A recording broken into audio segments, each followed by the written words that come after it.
Back in the summer of 2013, I had this idea. What if the internet could make Jewish prayer better? Specifically, what if a website could serve as place for public ritual confession? Similar websites, of course, already existed. Post Secret, the most well-known at the time, was founded in 2004. My idea was that such a site could be tied into Jewish prayer, specifically the Vidui litany that is repeated 5 times over the course of Yom Kippur. The purpose of the Vidui is to have the entire community atone for its collective sins. You're repenting not just for your own shortcomings, but for the shortcomings of the person sitting next to you. This is a fine idea, but the actual litany leaves much to be desired. Specifically, it's vague and a little too committed to the gimmick of being in alphabetical order. It never resonated with me emotionally. But what if you just asked people what they wanted to atone for this year, and then treated their answers as a form of liturgy? This was the core idea behind AtoneNet. I created a simple Tumblr site that accepted only anonymous submissions to the prompt, "What do you want to ask forgiveness for?" Then, once a year, I would compile the content of the website into a booklet suitable for use in synagogue. Many people, myself included, used this ad hoc text as a supplement or a replacement for the prayer book's Vidui service. Over the years, the site was covered in a few different media outlets. Through the magic of the anonymous internet, it seemed possible to make a substantial improvement to an iconic Jewish prayer. Wikipedia webpage in use on a laptop computer is seen in this photo illustration taken in Washington, January 17, 2012. I never wanted to make a big deal out of running the site. I suspected that people would feel more comfortable using it if it felt like it was run by nobody. Still, there was a quiet joy in managing it, and it was interesting to see confessional trends. After the Black Lives Matter protests, for example, many people wanted to atone for racial prejudice or failing to act in the face of injustice. I expected to maintain AtoneNet indefinitely. That's what the website promises. But I changed my mind. I plan to freeze the site in its current state, and it may eventually go down. I want to tell you why.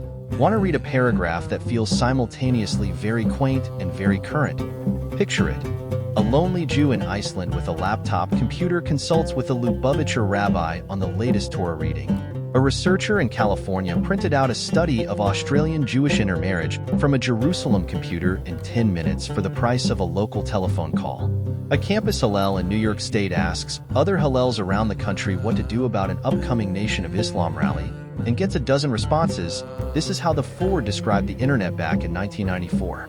The World Wide Web promised to connect a Jewish community that was numerically tiny and geographically dispersed. In fact, this is exactly what it did. Today, Jewish knowledge is more accessible than ever before, and Jews have the ability to connect to each other in unprecedented ways. It was this mindset of a connective internet that brought AtoneNet to life. Like the bulletin boards of the 90s, or the listservs of the aughts, or Facebook, it used virtual space to do what would have been cumbersome in the real world. Actually, not just cumbersome, but literally impossible.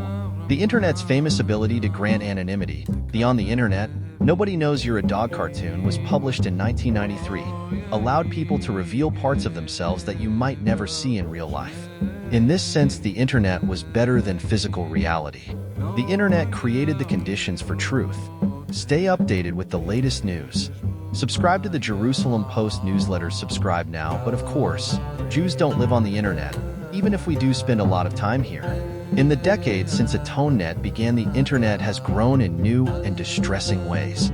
It remains as vital as ever, but it is clearly no longer just a way to connect with others.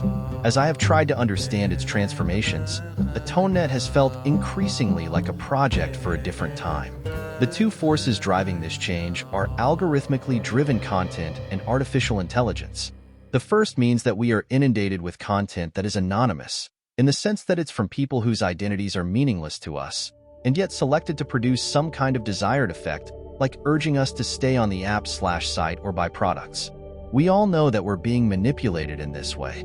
This doesn't mean we can do anything about it, but it does make us jaded towards data streams, even ones like AtoneNet, which are not driven by any algorithm. AI is a bigger concern.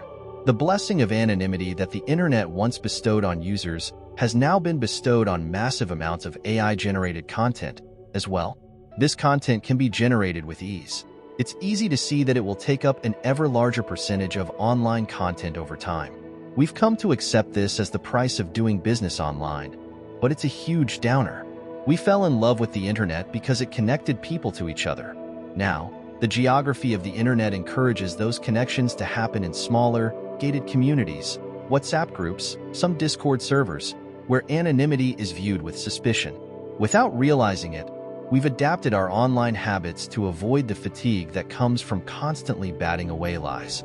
Worse, we fall for the lies. What this means, ultimately, is that the value of anonymous online content has plummeted. Most people devote time every day to brushing increasingly realistic-sounding spam out of our inboxes. Forums dedicated to debate about real-life questions like Reddit's r/Am I the asshole are perpetually haunted by questions of authenticity.